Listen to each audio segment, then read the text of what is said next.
It seemed last week it all clicked on your side of the ball, Cam Jordan. Not to say that you hadn't earlier this year, but when you toss a shutout on somebody like you did on the Raiders last week, did you guys find a groove last week that you think you might be able to just leave yourself in for the rest of the year and lock it in, Cam? Yeah, absolutely. I think I said it earlier this year. I said if we have yet to play our best football, and when we can string together a game in all phases of Saints football, we're going to be in a much better place. I think special teams did a great job this last game. I think offense did a phenomenal job, and defense, did handle business. And what you did see, which we haven't really done earlier this year, was win the turnover battle. You win the turnover battle, that puts us in a way better place than when you lose it. Yes, indeed. Yes, indeed. And then the fact that nobody's running away with this division. I mean, you're right there after the 3-5 start. You're literally sitting right there in this division right now. Coaches, fans, and analytics keep bringing that up. Me, I'm going to worry about, trying to defeat the man in front of me and keeping Lamar Jackson in the pocket. Because, what we can't do is keep looking at how close we are to something. If you stay peeking over, you can sort of lose grasp of what's in front of you. Or stay focused on what's in front of us. Or the fact that the division's still there. Normally, again, when you were 2-5 walking into a game last week, taking on the Raiders, now you're 3-5, and you could keep on stacking them. You could actually wind up hosting a home playoff game, whereas in other previous years you might not have that. For instance, take a look at Green Bay right now. They have the same record as you, but don't really seem to have that path to winning a division that you do. So that's kind of why I bring that up, Cam Jordan. Yeah, you say so, but there's still 10 games left. So there's still a lot of football left. We can't plan, again, we can't plan what's going to happen. And I've seen, you've seen more miraculous things happen with Aaron Rodgers over the course of his career. So I wouldn't put past Aaron to, get back in the fight.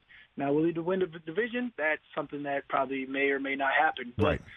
You have potential. When you have a back-to-back NFL MVP like Aaron Rodgers, you have that type of potential.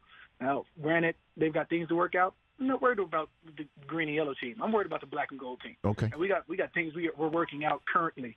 So, as long as we keep on playing the way we did this last week, I think we'll be in a far better place 10 games from now. Okay, and the Red Rifle, is he the starting QB there now, would you say? Double Arm, Jameis Winston. It doesn't matter. I'm going to focus on our defense. And if they say Double R is QB1, then great. If they say Jameis Winston is QB1, fine. Either way, I think that our defense, the way it played, I think there's chances and places that we can take advantage of and hold our own on any and everybody. Last thing for you is, how does this compare to previous seasons for you? It's a little bit off compared to the successful years that you've been enjoying there in New Orleans. What is your approach in a leadership role for a team that still has a lot in front of it, a division, and as you mentioned, half a season?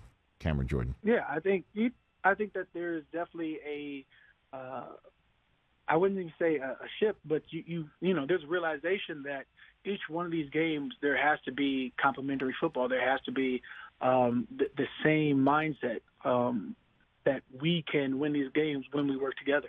I also think that it's a shift from our defense's mindset, where we wanted to be the main fighting force of this team, to where, as you saw last game, when we are dominant and when we can take advantage of where situations, that's where we're going to win. So if we can take advantage of all situations in every game, it's going to put our offense in a better place. So we're going to continue doing what we're doing defense, focus on being, that sort of hopefully dominant game. If we could finish, every game this season, next 10 games, and nobody scores a touchdown, you can't tell me we're not going to the playoffs. But, those are probably unrealistic dreams to think that 10 games in, nobody's going to put any points on us. But we will go in every game knowing that, we have to be able to stop somebody's offense and win that turnover differential. That turnover differential has been key to wins and losses this year, and it's direct correlation of those wins and losses. So we have to be able to create more turnovers for our offense, give them more opportunities. And then, man, it just gets loud in that building on a Monday night. The whole city's got the whole day to just get ready for it. It's a pretty special spot. It really is, when you think about it. Yeah, absolutely. I mean, it's loud. it's loud as it needed to be this past, Saturday. What was that, like a 12:30 game? That's right. You can imagine when the lights are brighter, the game is more impactful. It's Monday night and it's the only game on. You can't tell me who that nation, that black and gold is just going to be out here rocking the entire stadium. I mean, we're the best probably fan base you're going to see in stadium. Now, you could say, you're going to say Seattle's loud, sure, been there, played there. You're going to say Kansas City, second or third, been there, played there. But that's what they're going to do. They're going to fight for being the loudest stadium by second or third. There's a clear-cut one, and we're not number two. You know what, man? You could say other places are really loud, but there's only one place where people can drink that swing oil all day and then put on a Pope outfit and go crazy. And it's yours. That's it. That's the only one. Dome field advantage. That's the Dome field advantage for sure. Catch the Rich Eisen Show every single day on the Roku channel, 12 to 3 Eastern, for free.